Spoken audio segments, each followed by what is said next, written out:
Boa noite a todos, Shana Tová, um feliz ano novo. Estamos no nosso primeiro live desse ano de 5.783, que se iniciou em boa hora para todos nós, que seja, Bezrat Hashem, um ano de muito sucesso, muita saúde, muitas alegrias. E nós iniciamos agora já efetivamente o ano de Akel. Estamos já nos primeiros dias e, como a gente tem dito e repetido, o ano de Akel, um ano muito especial, um ano com um potencial imenso que nós vamos procurar aproveitar, um ano de congregação, de congregar. E em função disso nós estamos fazendo esses encontros virtuais, só para tentar beneficiar talvez mais algumas pessoas. Estamos com um pouco de dificuldades no Instagram, mas já vamos resolver isso. Então nós encontramos essa forma e maneira de promover esses encontros virtuais, de congregar de forma virtual, independente de distância, de espaço, independente de fuso horário, etc. O principal é que nós estamos juntos em torno de assuntos judaicos. E esse primeiro encontro virtual nosso do ano, esse primeiro encontro de Hakel, é dedicado ao Shabbat Shuvah. Nós estamos na véspera do primeiro Shabbat do ano. E um Shabbat especial, o Shabbat no meio dos 10 dias de Teshuvah, os dias de retorno a Deus, são os 10 dias que se iniciam em Rosh Hashanah e culminam no Yom Kippur. E esses dias são dias muito especiais, muito significativos. E esse Shabbat Shuvah, ele leva esse nome, ou fazendo alusão a Haftarah da semana. Todo Shabbat, além da leitura da Torá, nós temos no final também uma leitura da Haftarah dos profetas, que está relacionada com o conteúdo da Parashá ou com o contexto do calendário. E a Haftarah, o trecho dos profetas selecionados para esse Shabbat, ele começa com o profeta conclamando o povo: Shuva Israel ad Hashem Elokecha, retorne Israel até Deus teu Deus, clamando e chamando para um retorno. Então, por isso, esse Shabbat leva o nome do início da palavra inicial da Haftarah, e outros chamam esse Shabbat de Shabbat Teshuvah, o Shabbat do retorno, o Shabbat do arrependimento, do retorno, porque faz parte, ele está incluso nos 10 dias de Teshuvah. Vamos tentar refletir um pouco sobre isso. Shabbat Shuvah, o Shabbat do retorno. Na realidade, as letras que compõem o termo hebraico Shabbat, elas são as mesmas letras, numa ordem diversa, distinta, as mesmas letras da palavra Teshev, Tashuv, retorne, volte, né? Só que numa outra combinação, e de fato assim está escrito nos livros, que a ideia de Shabbat, Tashev Enosh Ad Daka, Shabbat também está relacionado de forma geral, e o ano todo, o Shabbat também está relacionado com Teshuvah, com retorno. Por quê? Porque o dia do Shabbat, na sua essência, é um dia de retorno a Deus. Durante a semana, com os nossos afazeres materiais, com os nossos compromissos, com nossa agenda social, nossas obrigações, nossos negócios, trabalhos, etc. Durante a semana, por mais que a gente reze, por mais que a gente cumpra mitzvot, mas nós estamos muitas vezes envolvidos, se não até imersos no lado materialista do mundo, no plano terrestre, e às vezes não só pé no chão, mas às vezes, infelizmente, até a nossa cabeça está no chão, nas coisas terrestres, nas coisas materiais, nosso coração, etc. E muitas vezes, durante a semana, nós acabamos absorvidos pela rotina, pelo nosso dia a dia, pela correria do nosso mundo, etc. E pouco tempo a gente tem para meditar, para refletir, para vivenciar aquilo que é o essencial, aquilo que é o principal na nossa existência. Isso durante a semana. Quando chega o dia de Shabbat e nós fazemos uma pausa, damos uma parada em tudo isso, na correria atrás da parnusse, do sustento do ganha-pão, do lucro nos negócios, etc. Quando nós cessamos outros tipos de atividades na nossa agenda social cheia ou na nossa agenda de compromissos e simplesmente nós voltamos às origens. Procuramos, no dia do Shabat, até dedicar tempo de qualidade à família, sentar em torno da mesa do Shabat, o Kiddush, a refeição festiva de Shabat, etc. Coisas que, às vezes, durante a semana, nós podemos estar vivendo debaixo do mesmo teto e mal nos encontramos, ou mesmo quando nos encontramos, mal temos tempo para conversar, né? E no Shabbat, ainda mais se a gente se desliga de todos os aparatos eletrônicos, etc., e a gente se concentra no presencial, nas pessoas queridas, em fortalecer os vínculos familiares, fortalecer, enriquecer a nossa vida matrimonial, nosso casamento, enfim, e os valores. No Shabbat, sem dúvida alguma, nós procuramos voltar a si mesmo, não só aquilo que nós pretendemos ser, ou aquilo que nós pretendemos ter e possuir ou conquistar, mas se reencontrar consigo mesmo.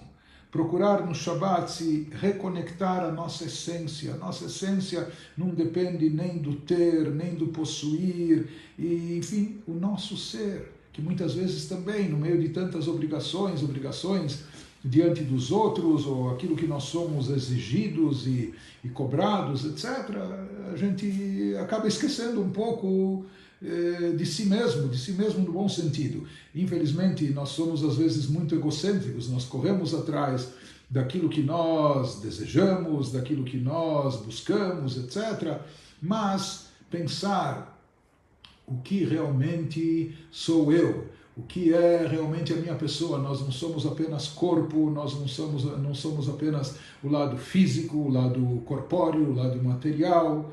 Nós somos portadores de uma alma e de uma alma sagrada. Nós temos uma Yiddish Neshome, uma alma judaica que também clama, também quer ser alimentada, que também quer receber um carinho, um aconchego. Então, o dia do Shabat é um dia de retorno às origens. O Shabat nos faz voltar a Deus, voltar ao judaísmo, voltar à comunidade, voltar à família, voltar até a si mesmo. Não só o que eu faço para conquistar uma posição no mundo, mas voltar. Quais são os meus princípios? Quais são os meus valores? Como anda a minha escala de valores? Será que eu estou dando prioridade para as coisas certas, etc.? Então, o Shabat é o dia de parar, de refletir, de meditar, de se concentrar, de se dedicar às coisas espirituais, aquelas coisas mais elevadas. E dentro do judaísmo até família e relacionamentos faz parte da espiritualidade, que os relacionamentos não sejam apenas superficiais, que não sejam apenas mensagens lacônicas que se manda por WhatsApp ou o que for, mas conversas e conversas profundas. Então, a ideia do Shabat em si é uma ideia de retorno às origens, de retorno à essência, de retorno a Deus, de retorno ao judaísmo, Então, o Shabat, por essência, já envolve um conceito de tshuvah, de volta às origens, de retorno. Mas o mais bonito de tudo isso, o que talvez pouca gente saiba e conheça, porque quem não está familiarizado com o Shabat, às vezes imagina ou tem a falsa impressão que o Shabat é um dia no qual vigora uma série de proibições. Isso não pode, aquilo não se deve, trabalho é evitado, enfim. E as pessoas às vezes imaginam que o Shabat só envolve proibições, quando na realidade é justamente o contrário. Nós temos mitzvot relacionadas com o Shabat, assim está prescrito até no Shulchan Aruch, no nosso Código de Leis, baseado no versículo dos profetas que diz: Vekarata la Shabbat oneg, você tem que buscar prazer e júbilo no dia do Shabat. Existe uma mitzvah, existe até uma obrigação de sentir prazer no Shabat, por isso em Shabat nós preparamos os melhores pratos, manjares e uma mesa farta para quem gosta, que tenha peixe, que tenha carne e uma bela sobremesa e assim por diante, isso no plano gastronômico, mas também em outros aspectos. Né? O Shabat é um dia de Oneg Shabat, o prazer, o júbilo do Shabat. Mais do que isso, os nossos sábios eles trazem no Midrash uma interpretação sobre o versículo bíblico na Torá, o Beyom Simchatchem, o que deve ser feito no dia da vossa alegria. Eles falam, qual é esse dia da vossa alegria? O Beyom Simchatchem Elo Shabbatot. São os dias de Shabat, e o dia de Shabat é um dia de prazer e júbilo, um dia de alegria. Então, o Shabat, quando a gente está correndo atrás, não é? Correndo atrás da Parnassá, correndo atrás da posição social, correndo atrás dos nossos objetivos, etc. Então, enquanto a gente não chegou lá, só está correndo atrás. O Shabat é o dia de parar e usufruir, o dia de agradecer a Hashem, de se concentrar naquilo que Baruch Hashem, que graças a Deus nós temos, a família que nós constituímos, os relacionamentos que nós estamos envolvidos e temos que cultivar e temos que investir, etc. Então, Shabat, não só por essência, mas até tecnicamente na Halachá, na lei judaica, é um dia de prazer, um dia de alegria, um dia de satisfação. E antes de elaborar mais o assunto do Shabat com a Teshuvah, eu até queria aproveitar e fazer uma sugestão. Nós estamos na véspera do primeiro Shabat do ano. E Shabat, um Shabat especial, Shabat antes de Yom Kippur, Shabat Teshuvah, como a gente disse, etc. Mas é o primeiro Shabat do ano. Quem sabe esse é um momento apropriado para cada um de nós assumir algo mais em relação ao Shabat. Mais alguma coisa na observância do Shabat. Porque tem coisas que no Shabat a gente só vai saber apreciar depois que a gente estiver fazendo. E depois de um certo tempo, que a gente vai começar a perceber o benefício dessa pausa, dessa parada, desse desconectar-se ou do trabalho, ou dos negócios, ou dos aparatos eletrônicos, das mídias sociais, etc. Puxa, que isso é a gente se revigorar por dentro, voltar à própria essência, sair da banalidade, da superficialidade, sair apenas do materialismo, etc., e buscar a essência. Então, como um grande mestre dizia, e eu digo isso para vocês também, eu acho que cada um de vocês, a maioria de vocês, já é observante do Shabat. Já observa o Shabat, já guarda o Shabat, já cumpre o Shabat. Se não na sua totalidade, alguns vão dizer, olha, talvez você já é meio observante do Shabat sem saber até. Mais do que isso, talvez a gente possa até assegurar que 1/3 de observância do Shabat provavelmente você tem. Por quê? Um dos prazeres do Shabat, o Shabat é descrito como Yom Kedushah Umnucha Lamcha Natata. Deus, a gente agradece que Ele concedeu ao seu povo um dia de santidade e de repouso e de descanso. Então, descansar no Shabat. Shabat é um dia de se revigorar, de recarregar as baterias em todos os sentidos. O repouso físico, mas também de fixar a mente nas coisas mais elevadas, uma reconexão emocional até com aquilo que é e deve ser mais próximo de nós, com aquilo que é mais essencial e, sem dúvida alguma, reconectar-se espiritualmente.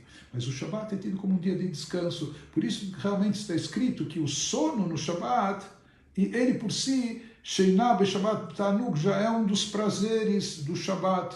Portanto, vamos supor que alguém talvez descanse, durma 8 horas, não é? Por noite, etc. Então isso significa que até passivamente, mesmo sem saber, essa pessoa já está observando 1/3 do Shabat. 1/3 do Shabat simplesmente é estar descansando nesse dia de repouso prescrito por Deus. Deus se absteve de criação no 7º dia, por isso também nos prescreveu que a gente se abstenha de trabalhos criativos nesse dia. E quando a pessoa está dormindo, talvez ele pode ter criatividade nos sonhos, né? Mas ele está, não só que ele não está fazendo nenhum trabalho criativo, mas também ele está cumprindo com o repouso prescrito no Shabat.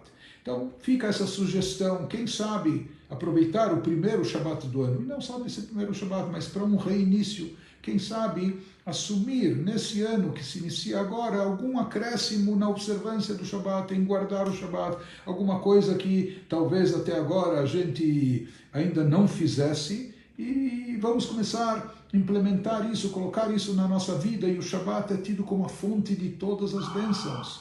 Assim de fato está escrito, Mishabat mitbarchin kulu yom ki mekor habracha. Assim a gente fala no Lechadodi, na poesia de recepcionar o Shabat, que ela é a fonte de todas as bênçãos. Então, sem dúvida alguma, trazer mais Shabat na nossa vida significa trazer mais bênçãos na nossa vida. Então fica aqui essa sugestão. Mas de qualquer forma, voltando ao nosso assunto, que é a relação do Shabat com o Teshuvah, já que esse é o Shabat da Teshuvah, então aqui nós estamos falando de Teshuvah, e como a gente já observou outras vezes, pessoas às vezes traduzem Teshuvah como penitência, como arrependimento, mas essa não é a tradução correta.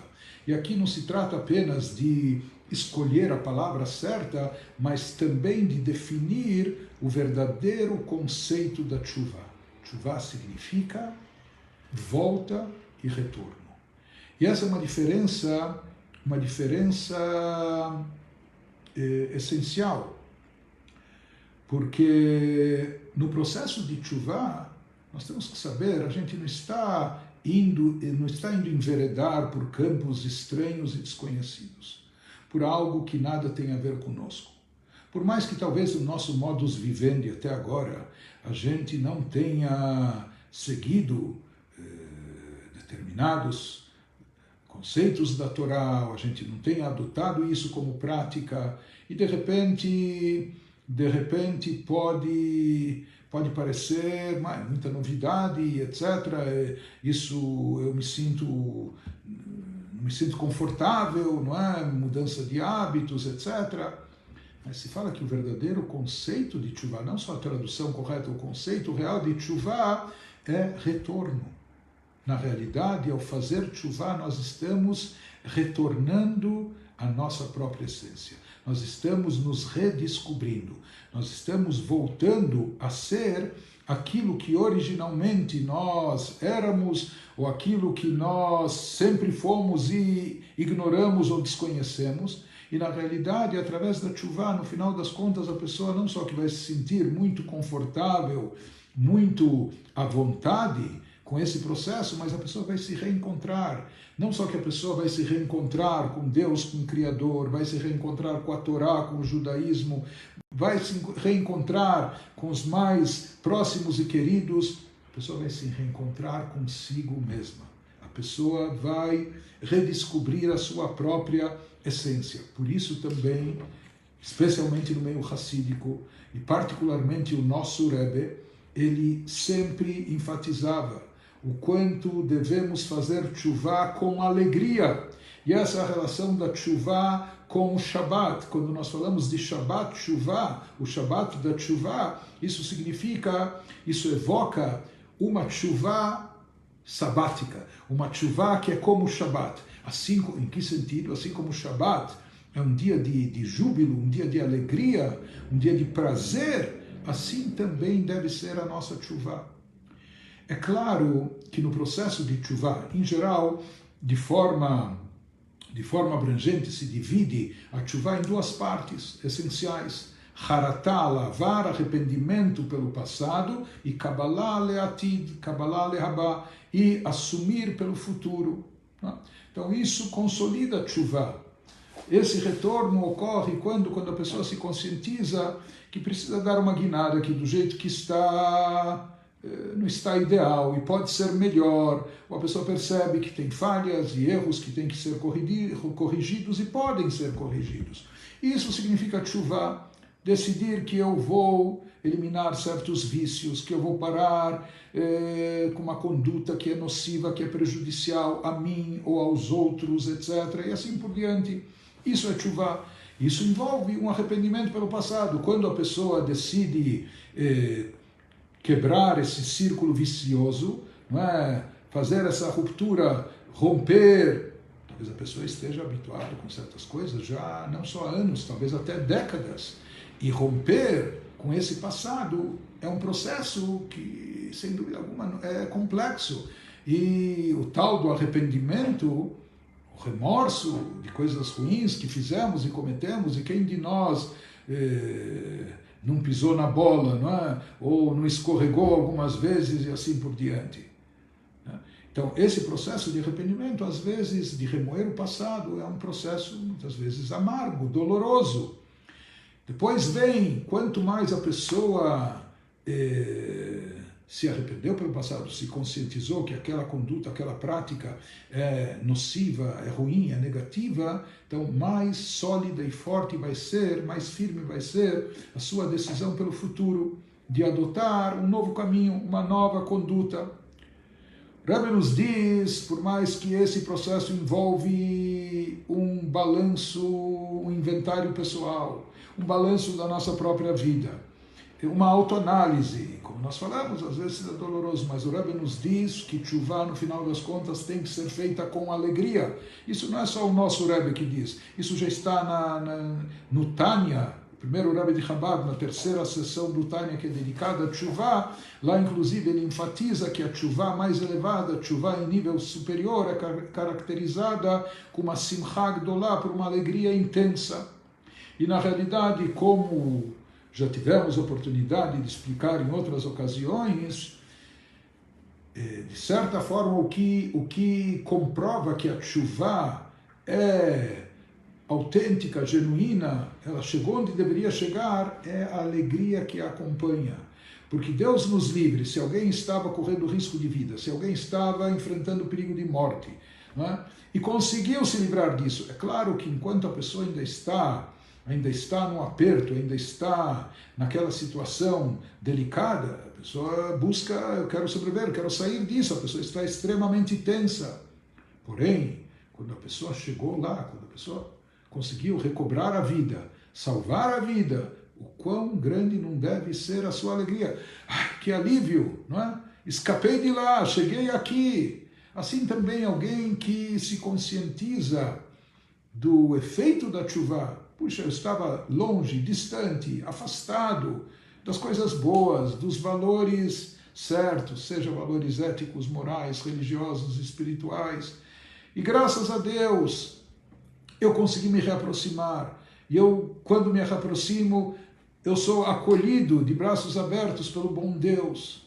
E a minha tshuva é aceita. Ele perdoa, ele nos anistia, ele é bom, ele aprecia o nosso esforço, a nossa boa vontade. Ele sabe que é difícil mudar hábitos de comportamento ou vícios até de pensamento. Não é? Mas, quando nós fazemos isso, Hashem, Deus, mais do que ninguém, sabe valorizar isso. Não é? Então, a alegria que isso deve nos causar, a satisfação, a alegria do bom filho que a casa volta. Não sei se ele era tão bom, talvez estava um pouco levado, etc. Mas agora está voltando e se reencontrando com o pai, etc. Se sente em casa, voltou ao lar, é abraçado pelo pai. O quanto isso não deve trazer de alegria e satisfação. Até, principalmente pelo fato de ele estar vindo de tão longe, de ter estado afastado durante tanto tempo. Então, no final, o que marca a tchuvá, no final do seu processo, o que consolida a tchuvá é a sensação de alegria, de júbilo, de prazer. E essa ligação de Shabbat com tchuvá, uma tchuvá que é feita como Shabbat. Shabbat é dia de prazer, de satisfação. É interessante que, como nós falamos ambas as coisas no aspecto superficial, externo, podia pensar, puxa, um Shabbat é um dia de proibições, quando na realidade, na essência, é o contrário. É um dia de prazer, de regozijo, de satisfação. A mesma coisa, tchuvá não é apenas penitência, arrependimento, remoer passado, etc. É o momento de sentir que nós somos acolhidos, que nós somos bem recebidos de volta, que nos foi dada a chance de retornar, e é isso que nós fazemos e aproveitamos. De qualquer forma, esse Shabbat, além disso, nós temos uma parashá que é lida na Torá. A porção semanal desse Shabbat é Vayelech, e Vayelech significa foi, caminhou, fazendo alusão a Moshe, etc. Mas é só para mencionar de passagem e extrair uma lição da parashá, do próprio nome, do próprio título da parashá. Como dizem os nossos mestres, que a Torá vem nos ensinar, até com o nome da porção, Vayelech, e caminhou, não é? Que um Yehudi nunca deve estar parado no mesmo lugar. Em termos espirituais, a gente não deve se acomodar, ou a gente não deve estagnar, ou por mais que a pessoa pense, olha, eu já sou melhor que muita gente, eu já faço muita coisa boa, já pratico muitas mitzvot, já dou muita tzedakah, caridade, ajudo o próximo, já me dedico a voluntariado e assim por diante. Tudo é bom e ótimo, aquilo que é feito de forma positiva, mas um Yehudi nunca deve se acomodar, nunca deve ficar parado no mesmo lugar, sempre deve estar Vayelech, caminhe, evolua, caminhe para frente, não é? Procure sempre acrescentar alguma coisa. E esse é um ensinamento da nossa parashá. É interessante que justamente a parashá que vamos ler nesse Shabbat é a parashá que nos traz a mitzvah de Akel. Essa mitzvah que, baseado nela, nós estamos promovendo esses encontros virtuais, a mitzvah de congregar o povo, todos, homens, mulheres, crianças, jovens, que acontecia uma vez a cada 7 anos, e esse ano que nós iniciamos, alguns dias atrás, é um ano de Akel. Então essa mitzvah, ela consta justamente já no final da Torá, nessa parashá de Vayelech, que vamos estar lendo, se Deus quiser, no sábado de manhã, nas sinagogas. Então é um momento de reforçar o conceito de Akel, né? Esse conceito de congregar, o ano de congregação. E como a gente tem mencionado todas as vezes das palavras do Rebbe, do nosso grande líder espiritual da geração, a respeito dessa campanha de agregar, de congregar, de aproveitar esse ano para promover maior união comunitária. Então, o Rebbe fala a respeito disso, que nós devemos saber que essa é uma oportunidade de ouro que existe durante esse ano inteiro para despertar o sentimento judaico de forma mais intensa dentro de nós. Porque é sabido, assim consta no versículo bíblico, quando todo o povo se reunia no pátio do Beit HaMikdash, do templo sagrado, para escutar a leitura de trechos da Torá por parte do rei, que eram pronunciados por ele, nos diz a Torá que isso trazia a todos, como nós falamos, não era um estudo, e devia ser lá uma bagunça com dezenas, centenas, milhares de pessoas, com crianças, com bebês reunidos, sem microfone, o que poderia se ouvir já, não é? Então não era uma questão de estudo, aprendizado, mas era a vivência daquele momento que todos estavam reunidos em torno de um valor sagrado, em torno da Torá. E prossegue o versículo e nos diz, Leman, isso vai trazer uma reverência maior. As pessoas vão reverenciar a Deus, a Torá, o judaísmo, etc. E por extensão, o Rebbe nos diz que devemos saber aproveitar bem esse ano e anunciar e dizer para todos que esse é um ano no qual nós temos essa oportunidade de fortalecer e intensificar muito mais o sentimento judaico nosso, despertar os sentimentos, estimulá-los, etc. E isso deve ser aproveitado ao máximo. O Rebbe falou, são dadas forças especiais a todos nós nesse mês de Tishrei em especial e no decorrer do ano também. E por isso nós estamos promovendo também esses encontros para juntos, né? Estamos aqui nos congregando, principalmente antes de datas especiais, buscando um pouco do significado dessas datas e buscando juntos uma inspiração maior que nos conduza, não é, a essa caminhada, essa evolução, essa elevação constante que devemos ter. E o Rebbe de fato dizia para aproveitar cada oportunidade nesse ano, especialmente na proximidade de datas especiais, para fazer essas reuniões. E como a gente já disse, essas reuniões cada um pode fazer também na sua própria casa, com seus familiares, ou no seu local de trabalho, ou com seus amigos, etc. E o Rebbe dizia para, durante o ano todo, fazer isso algumas vezes, várias vezes, diversas vezes, e, enfim, sem se cansar, isso não se esgota, pelo contrário, a nossa união comunitária, ela nos fortalece, essa interação, ela rende frutos, agrega valor a todos nós, e o Rebbe falou, com a condição que a gente faça isso sempre com amor ao próximo, imbuídos de um espírito de amor ao próximo. Então, dessa forma, nós estamos aproveitando da melhor maneira esse ano de Akhel, de congregação que se iniciou alguns dias atrás. Falando sobre Tshuva, nós falamos desse Shabbat Shuvah, como um Shabbat especial. É sabido que nas comunidades de outrora, talvez antigamente já haviam há vários séculos, as sinagogas, desde a ausência, a destruição do Beit HaMikdash, do Templo Sagrado em Jerusalém. Então, quando nós partimos para a diáspora, etc., de certa forma, as sinagogas, elas vieram em lugar do templo, são chamadas de mini-santuários. Né? Antes a gente se reunia todos no templo em Jerusalém, que centralizava todos os cultos e serviços a Deus. E hoje em dia, já há séculos, até milênios, a gente se reúne nas sinagogas. Tradicionalmente, em tempos antigos, não era todo Shabat que os rabinos faziam discursos ou pronunciamentos na sinagoga. Talvez dessem aulas, palestras, etc. Mas a chamada drashá, que seria o discurso, a prédica, isso acontecia basicamente 2 vezes por ano.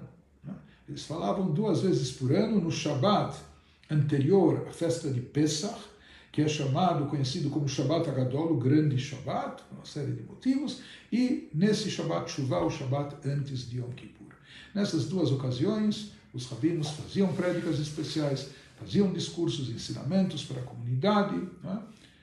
Depois, com o passar do tempo, foi se tornando tradicional, talvez porque muitos já nem compreendiam tanto as rezas, ou para que pudessem, então, ter uma participação mais efetiva, escutar alguma coisa no idioma, que entendessem alguma coisa que enfim, transmitisse uma mensagem judaica relacionada com a Parashá. Depois, em muitas comunidades, se tornou já tradicional que os rabinos falassem, talvez todo o Shabat, inclusive, mas, originalmente, os 2 Shabbatot por ano que os rabinos falavam, era antes de Pesach e antes do Yom Kippur.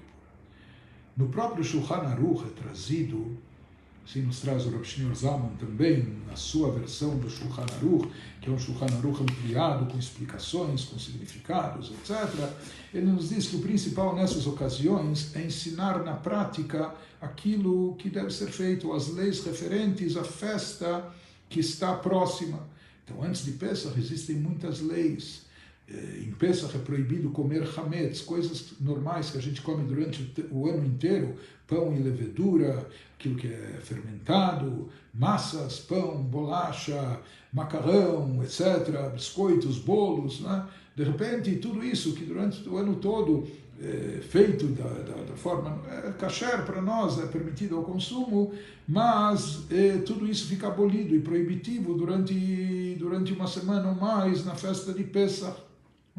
Então existem leis de cacherização de utensílios, porque os próprios utensílios que são usados com hametz, que absorveram com calor na panela, Então, para poder ser usado em Pesach, eles têm que ser cacherizados, e para isso têm que ser esterilizados, ou chamuscados com chama, submetidos a um calor muito intenso, ou até o contato com fogo para expelir até o hametz, fermento e levedura absorvidos, para poder então estar kasher, habilitado, apto para ser usado em Pesach. Então tem muitas leis sobre isso. Antes de Yom Kippur, tem leis do Yom Kippur, etc. Mas se comentava o seguinte, em termos práticos, talvez seja mais fácil rabinos falarem, explanarem sobre as leis de Pesach, como kasherizar utensílios, né? Panelas, frigideiras, utensílios de cozinha, etc. Como nós falamos, tem processos de esterilização, às vezes despejando água fervendo, às vezes mergulhando numa água fervendo, borbulhando, às vezes com maçarico, submetendo ao fogo. Pode parecer complexo, complicado, mas kasherizar utensílios é mais fácil do que nas vésperas, as vésperas de Yom Kippur, que é o dia máximo de tshuvah e retorno a Deus, um dia de arrependimento, um dia de reconciliação, um dia de reconectar-se ao divino, que aí, de certa forma, a gente tem que kasherizar o ser humano. A gente tem que kasherizar, expelir de dentro de nós todos os maus traços de caráter, todas as coisas ruins e nocivas que nos levam a cometer falhas, pecados, transgressões, agir mal contra o próximo, contra o semelhante, deixar de cumprir mitzvot, etc. Então, kasherizar e tornar aptos para o uso utensílios é mais fácil. Como que nós kasherizamos pessoas? Como que nós kasherizamos a nós mesmos? Como nós fazemos tshuvah? Como nós ficamos aptos e adequados a se reconectar com Hashem, com o divino? Então vamos falar um pouco sobre tshuvah, já que esse é o tema não só desse Shabbat, mas desses 10 dias, culminando com o próprio Yom Kippur. E tshuvah é uma coisa tão elevada, a tal ponto, os nossos sábios afirmam, isso é trazido até na própria Halachá, Bemakom shebalei tshuvah umdim, ein tzadikim gemurim yecholim lamod bo. O nível espiritual alcançado pelos balei tshuvah, pelos penitentes. Quem é um bal tshuvah? Uma pessoa que estava longe das práticas corretas, que talvez fazia o mal, que transgredia, que cometia pecados, e talvez fez isso durante muitos anos e boa parte da sua vida. Mas depois a pessoa dá uma guinada num determinado momento, por um motivo ou por outro, ou simplesmente com a proximidade do Yom Kippur, ou os 10 dias de tshuvah, a pessoa dá uma guinada, a pessoa se arrepende pelo passado e decide mudar, né?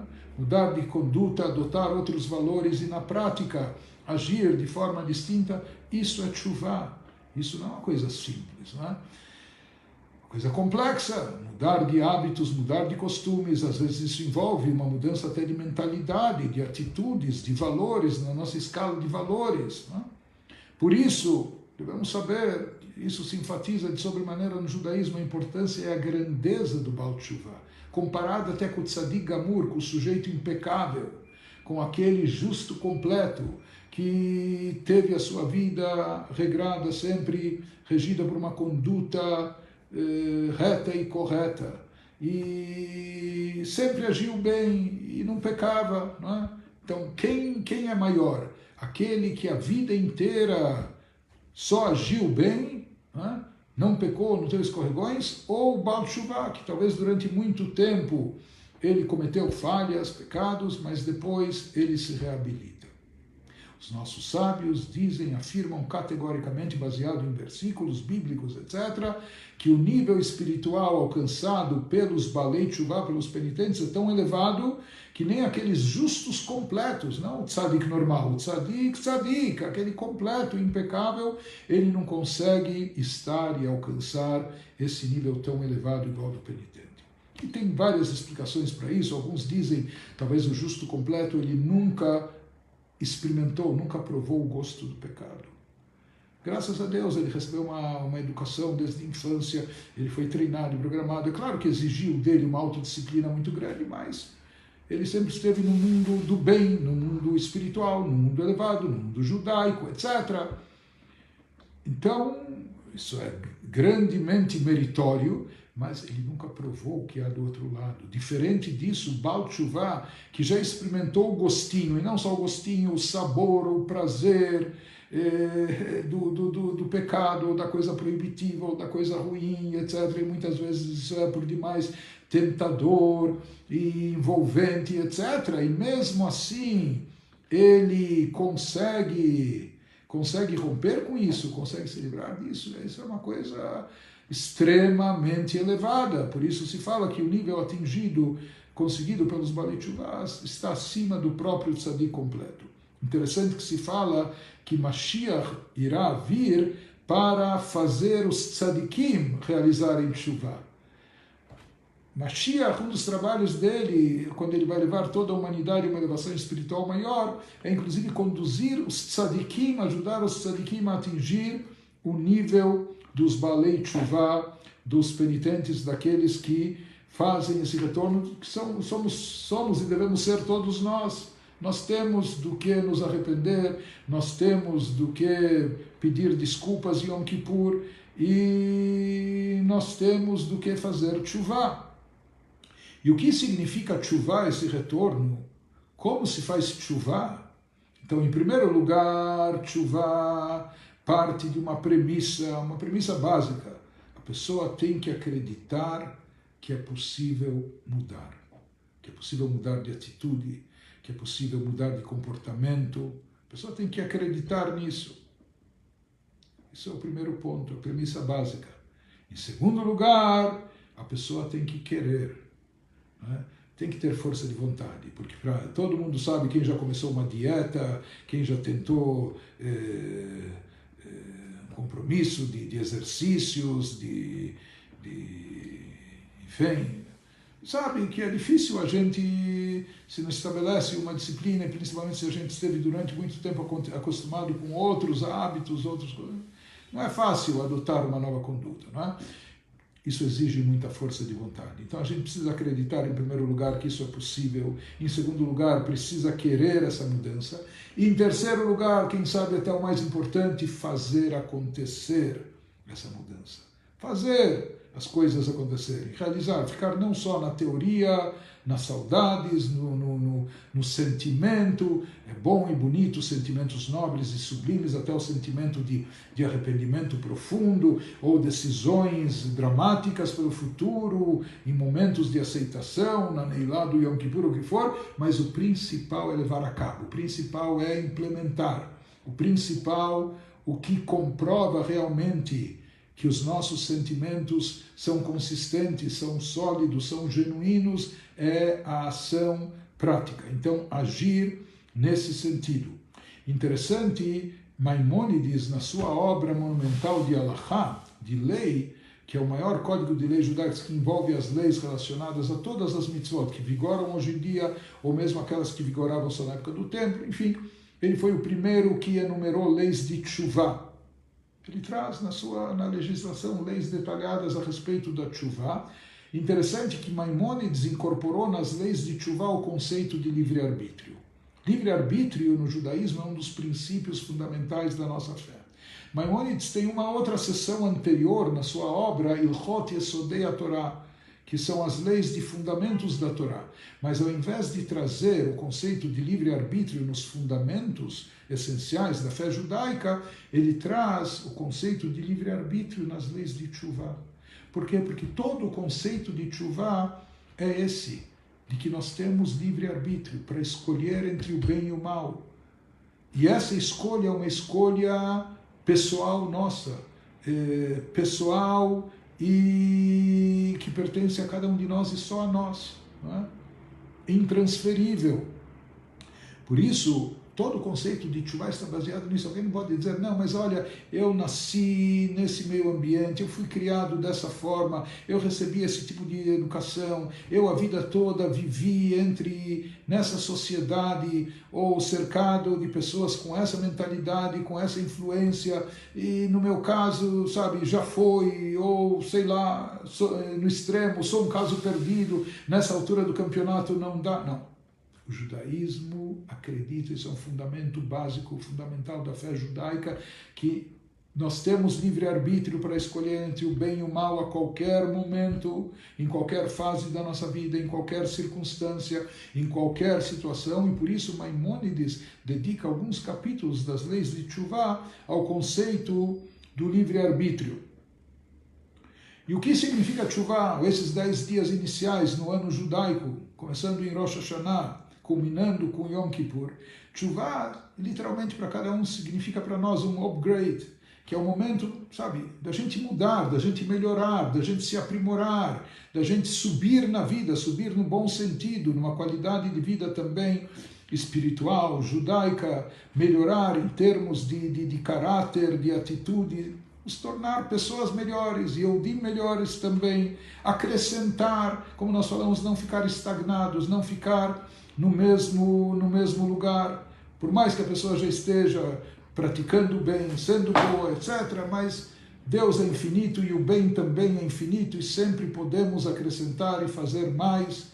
E isso é o chamado da Teshuvah, voltar mais perto. Inclusive, de acordo com os livros místicos, Teshuvah significa retorno, fazer retornar nossa alma ao mesmo nível espiritual que ela se encontrava antes de descer a esse mundo físico e material, onde a alma se encontrava num patamar elevadíssimo espiritual, onde só havia espiritualidade, só reinava o bem, etc. A alma, porém, enviada por uma missão, um desafio aqui nesse plano terrestre, e a Teshuvah, que se espera de todo mundo, até do Tzadik, é restituir a alma ao seu nível original de espiritualidade, aquele que ela se encontrava antes de descender a esse mundo físico e material. Então, esse é o chamado, alguns diriam que esse é o desafio nosso no início de cada ano judaico. Não apenas estamos, é um novo ano. Bom, então, novos carros são lançados, ou novas coleções, etc. O que significa um novo ano? Um novo ano no judaísmo significa novas oportunidades pessoais para cada um de nós, até individualmente, novas chances de aprimoramento, novas oportunidades de adotar novas condutas, de acrescentar, de agregar valor, seja valor espiritual a si próprio, agregar valor para os nossos familiares, para a sociedade e assim por diante.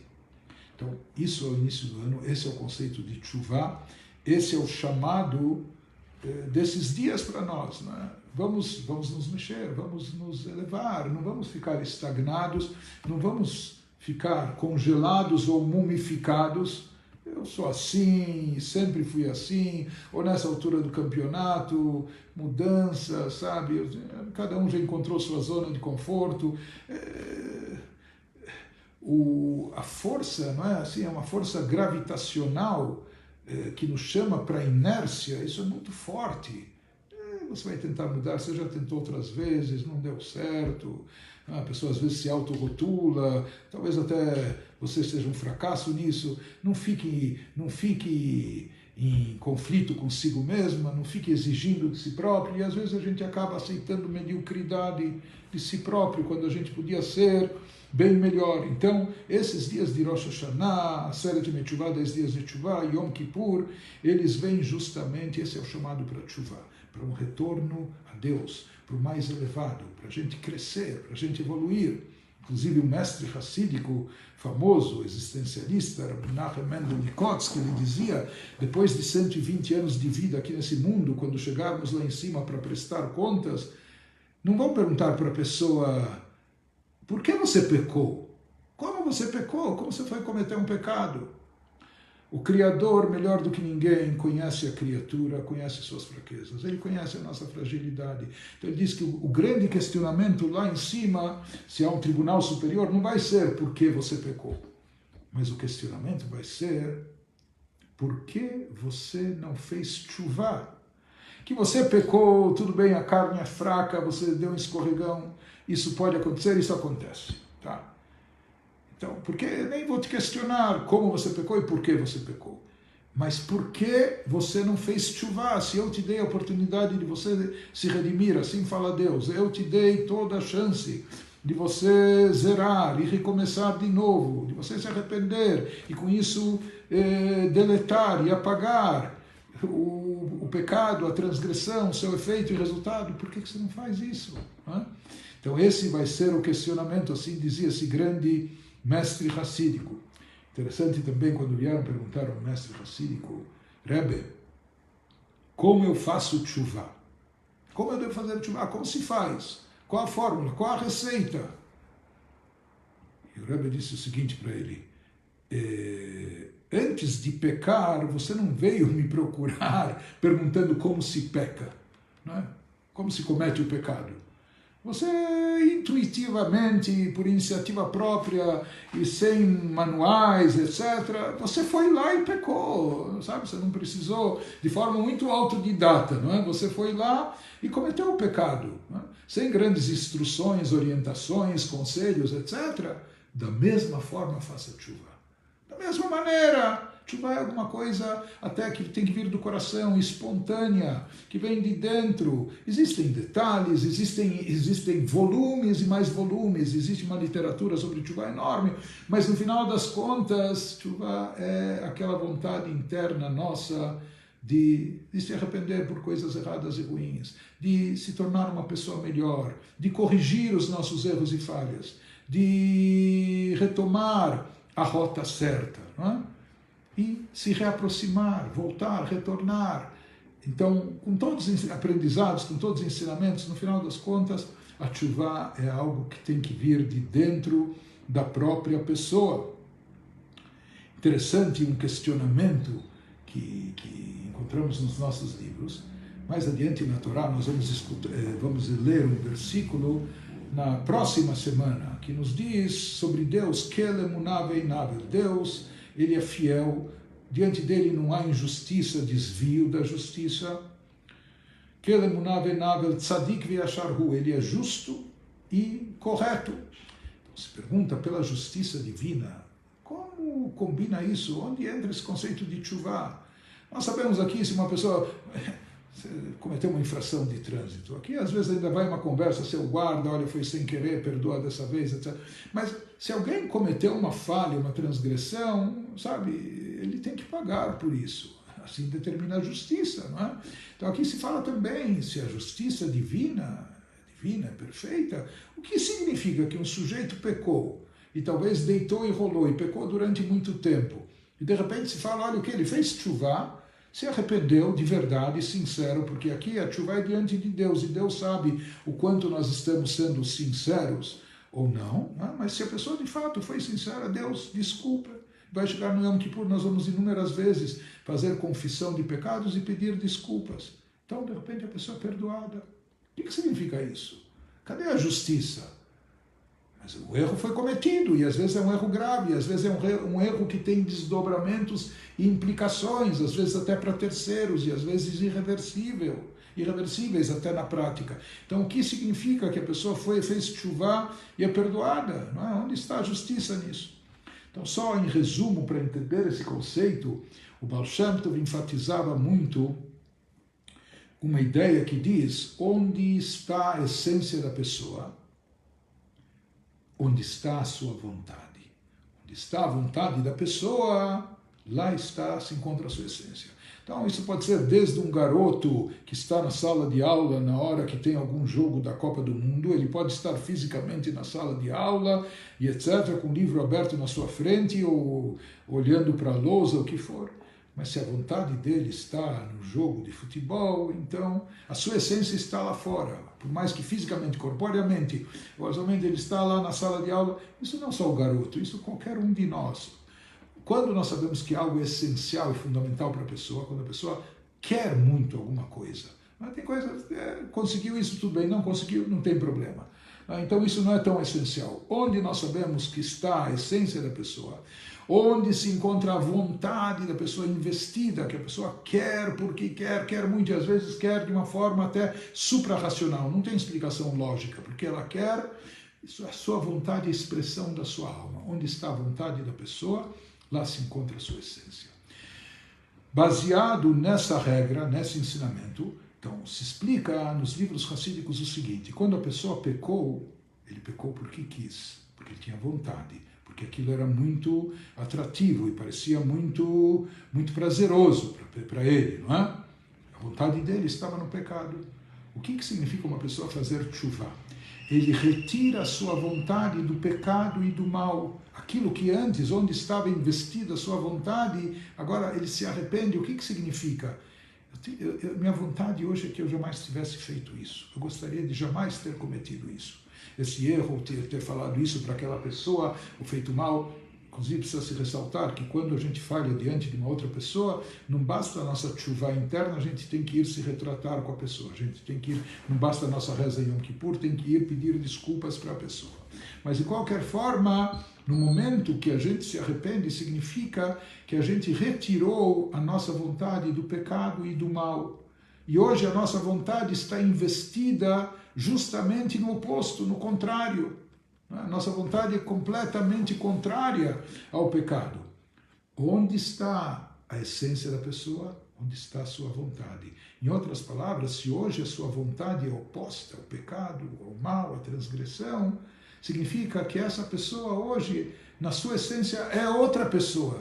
Não é a mesma pessoa que pecou. Aquele que pecou, aquela pessoa que tinha toda a vontade, todo o seu desejo, sua paixão naquilo que era proibitivo. Hoje a pessoa, sua vontade está 180 graus de lá, no extremo oposto. Isso torna a pessoa uma outra pessoa, porque onde está a pessoa, onde está a sua vontade. Por isso também se fala, Maimônides costumava, assim está, Maimônides traz no seu código de leis que alguns Balei Teshuvah tinham até o costume de mudar de nome. Mudar de nome, até no documento, como dizendo e simbolizando, olha, aquele que pecou, que fazia aquelas coisas, ele não está mais aqui, ele não existe mais. Quem agora responde, quem você está vendo diante de ti é uma outra pessoa, uma nova pessoa. É uma nova razão social, um novo indivíduo, eu sou uma outra pessoa. É claro que não adianta só mudar de nome se não mudou a atitude, não é?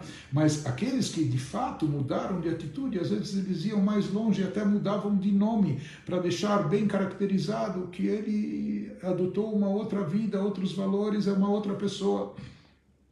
E daqui a gente entende a justiça divina. Por isso se fala, Deus mais do que ninguém considera esse indivíduo uma nova pessoa. Por isso nem seria justo e cabível puni-la e castigá-la pelo que o sujeito lá fez. Aquele sujeito que fez já não é o mesmo. E daí vem o conceito da teshuvah, que o judaísmo acredita até nessa possibilidade dessa metamorfose pessoal, da pessoa se transformar de tal maneira que ele se torna um outro indivíduo. Claro que isso não é simples, isso é rápido e fácil de falar, mas implementar e fazer é mais complexo, mas esse é o conceito de teshuvah no judaísmo. E o conceito de teshuvah vai mais longe. Se fala que quando uma pessoa faz teshuvah por amor, porque tem várias motivações para teshuvah. Uma pessoa pode fazer teshuvah porque ele está numa situação de aperto financeiro, dificuldades de relacionamentos, ou Deus nos livre, problemas de saúde, ou ele acha que ele está em risco de vida e por isso leva ele a teshuvah. Uma pessoa pode fazer teshuvah porque ele tem medo de castigo e punição, ou porque ele percebe que agiu mal e ele não quer, ele quer se livrar dos pecados e dessa responsabilidade, enfim. Mas existe uma teshuvah mais sublime e elevada, que eventualmente se atinge ela com o decorrer do tempo, e alguns já começam por ela, que é uma teshuvah feita por amor a Deus. Hashem, eu quero estar próximo de ti. E eu sei que para estar próximo de ti, eu preciso estar alinhado com a tua vontade. Eu não quero transgredir tua vontade. Eu sinto e lamento muito se eu já transgredi, mas eu quero me redimir, eu quero me recuperar disso. Eu quero estar próximo de ti. Eu quero te dar nachas, como um filho que dá nachas, satisfação para o seu pai. Né? Então, eu quero cumprir a tua vontade. E eu sei que a tua vontade é o bem maior e o bem melhor, não só para o mundo, mas até para mim mesmo. Eu quero estar perfeitamente alinhado com isso. Eu lamento o tempo que eu estive afastado, ou eu lamento aquilo que eu fiz que foi contrário a esses valores. E a pessoa simplesmente por amor a Deus, com vontade até de satisfazer sua vontade, de estar próximo a Ele, a pessoa faz essa teshuvah, esse retorno e essa reaproximação. se reconectando a Deus com amor e por amor.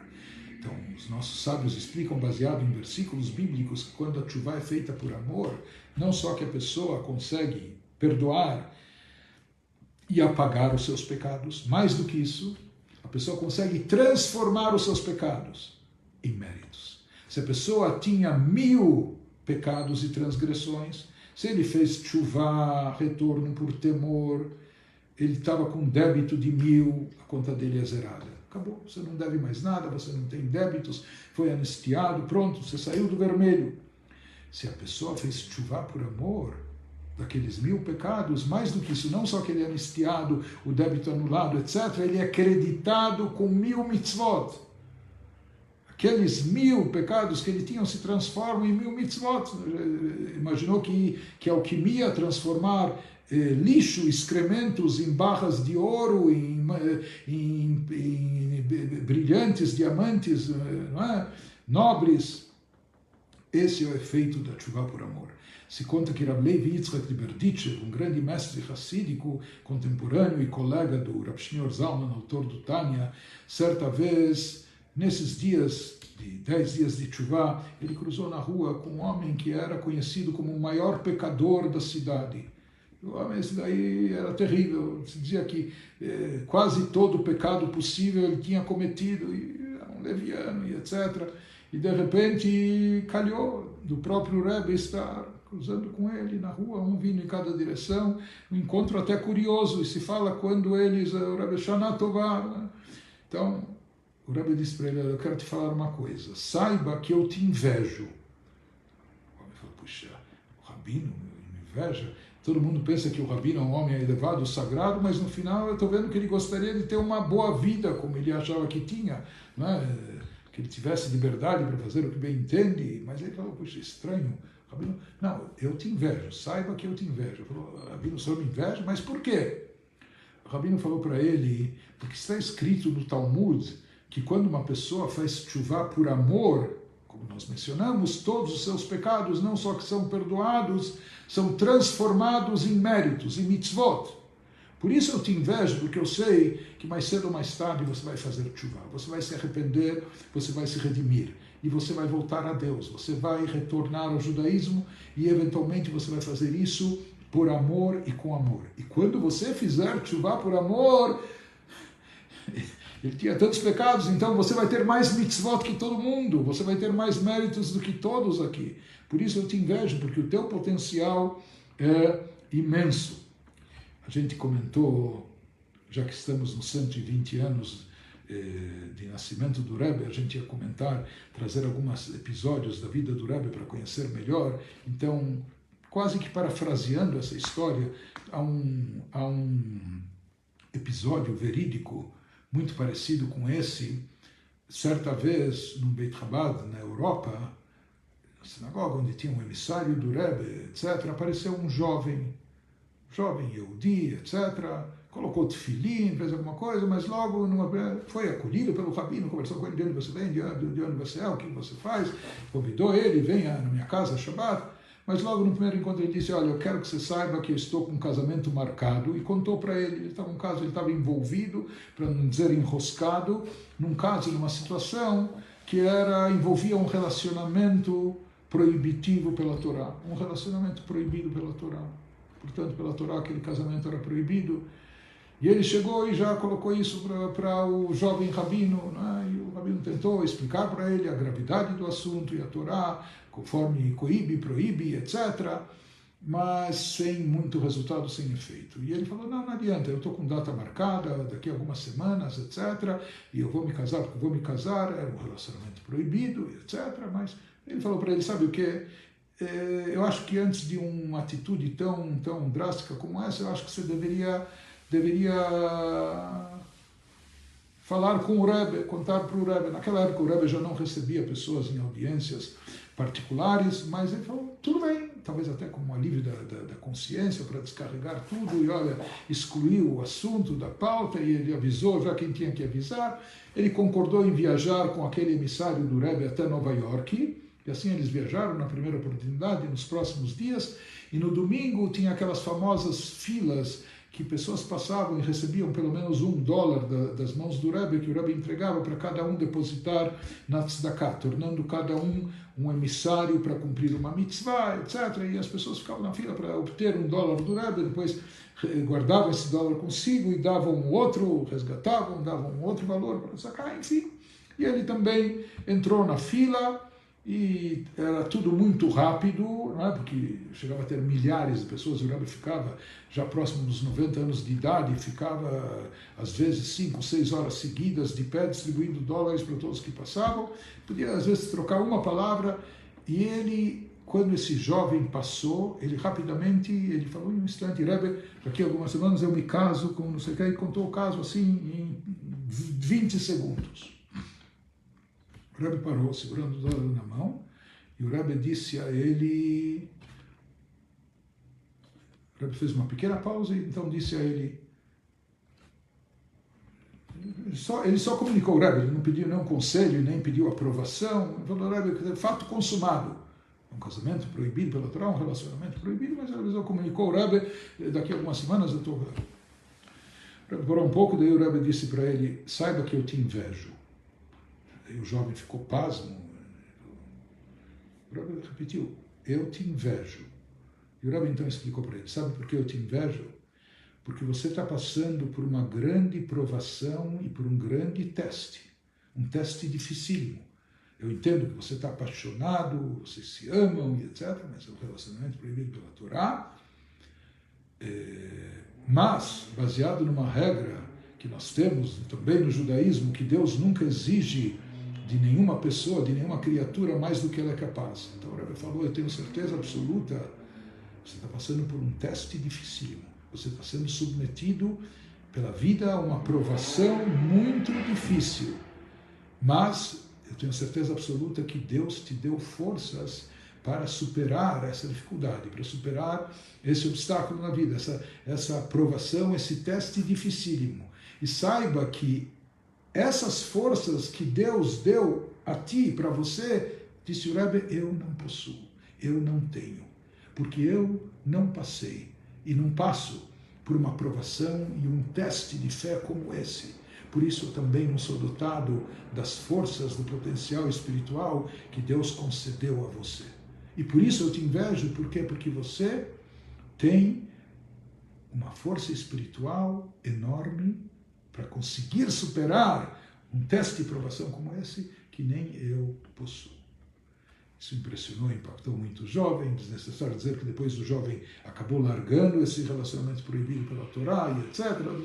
Enfim, falando de Teshuvá e contando essa história do Rebbe, acho que é algo apropriado, mas finalizando o nosso assunto de hoje a respeito de Teshuvá, enfatizando mais uma vez, Teshuvá em nível elevado é caracterizada por uma alegria intensa, a pessoa sentir que voltou para casa e ter o prazer de se reencontrar com o Pai Celestial e de ser acolhido. E apenas algumas dicas práticas que não são minhas, mas tiradas dos ensinamentos racídicos, particularmente do nosso Rebbe, mestre espiritual da nossa geração que conhecia todas as suas fraquezas, dificuldades, e por isso nos instruiu com aquilo que é compatível conosco. Inclusive, até quero dizer para vocês, quem estiver interessado nesse assunto da Teshuvá, nós estamos veiculando todos os dias no Facebook, no Instagram, já ensinamentos do Rebbe sobre Teshuvá, são ensinamentos de 10, 15 minutos.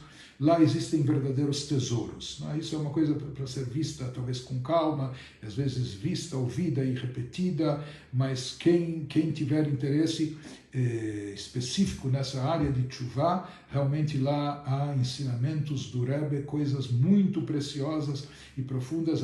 Isso não dá para esgotar numa noite como estamos fazendo agora. A gente sugere então que deem uma olhada nesses vídeos, né? Mas apenas algumas dicas rápidas a respeito de Teshuvá que encontramos nos nossos mestres. Teshuvá é caracterizada por arrependimento pelo passado e assumir pelo futuro.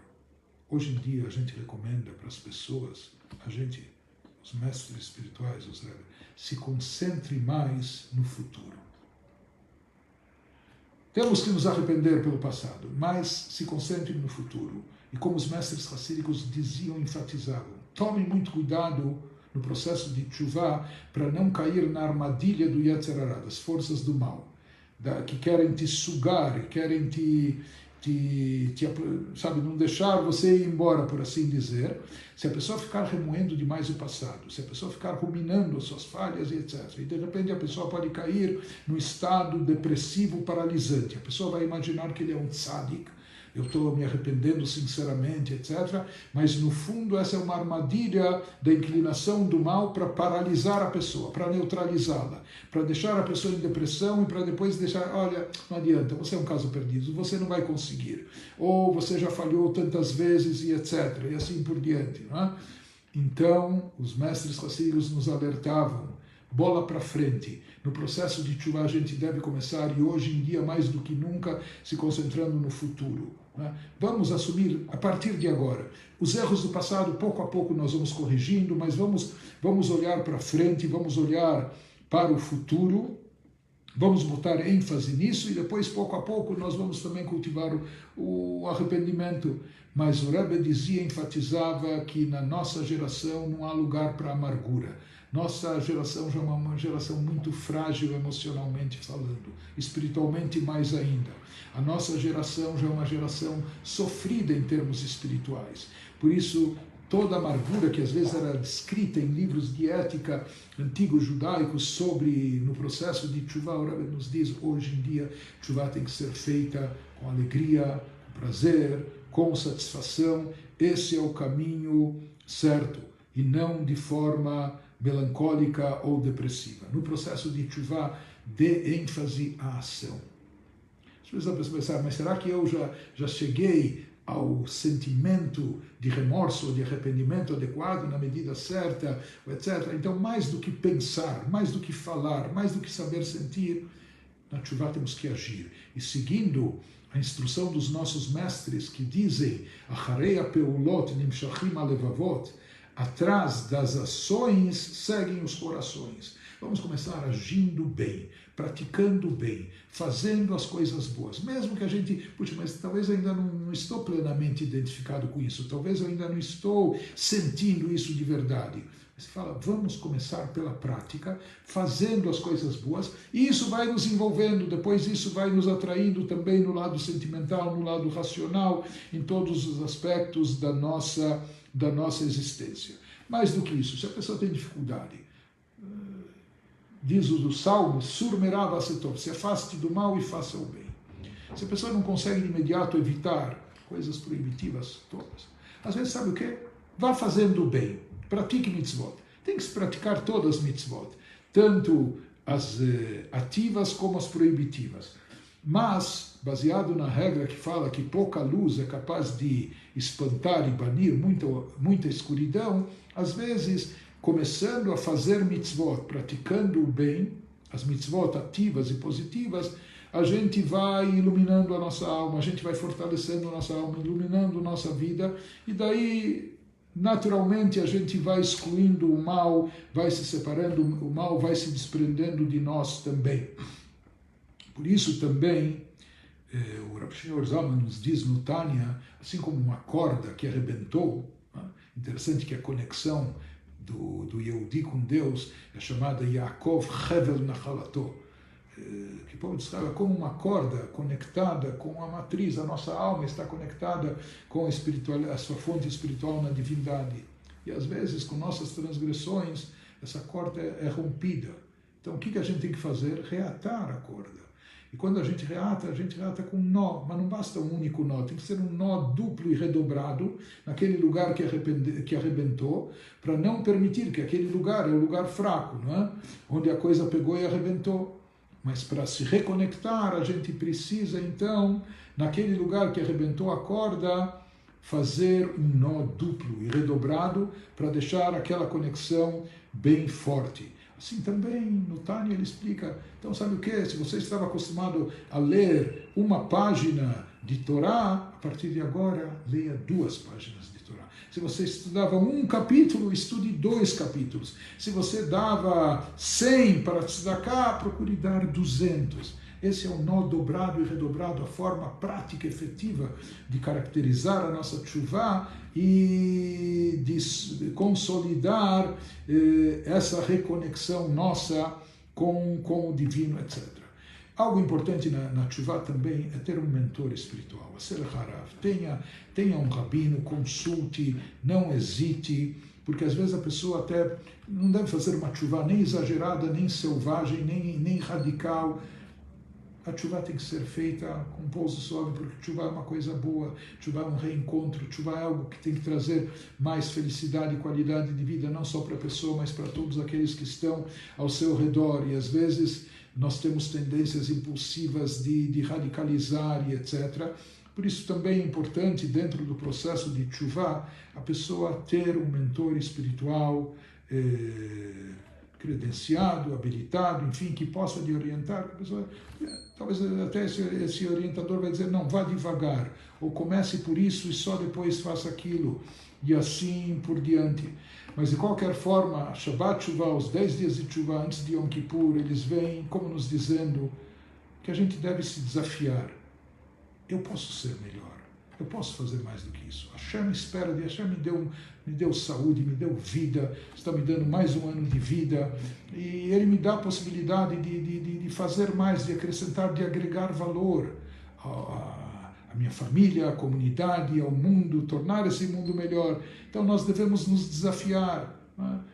Sair da zona de conforto e, enfim, procurar uma evolução, que a gente não fique refém de si mesmo, não, que a gente às vezes se autoparalisa, às vezes a gente se autorrotula, ou às vezes nós nos autoimpomos limitações, né? Não, isso você não consegue, aquilo não é.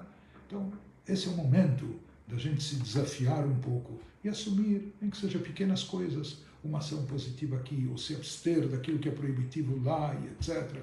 Sabendo que Hashem não só ele recebe a nossa teshuvah de bom grado, mas ele até anseia pela nossa teshuvah. Esse é o momento de retorno, de reconciliação do filho com o pai. Os filhos somos nós. E o Pai Celestial está de braços abertos nos esperando. Se Deus quiser, o nosso próximo encontro virtual de Akhel vai acontecer na segunda-feira à noite, véspera de Yom Kippur, como preparo de Yom Kippur. E enquanto isso, eu desejo a todos vocês um Shabbat Shalom, um ótimo Shabbat, esse primeiro Shabbat do ano. E além disso, o que se costuma desejar nessa época, Gmar Hatimah Tovah, que nós possamos já terminar de sermos selados no livro da vida para uma boa vida. Nós queremos pressupor que no dia do julgamento em Rosh Hashanah nós já fomos inscritos no livro da vida. E até Yom Kippur é o momento já só de selar e carimbar. E nisso a gente pode acrescentar mais boa vida até o Yom Kippur, mais teshuvah, mais boas ações, que a gente aproveite bem esses dias preenchendo de conteúdo e com boas decisões e com mudanças positivas. Isso, Bezrat Hashem, vai trazer para todos nós um ano de muita saúde, de muitas alegrias, de muita prosperidade, sucesso, mazal, boas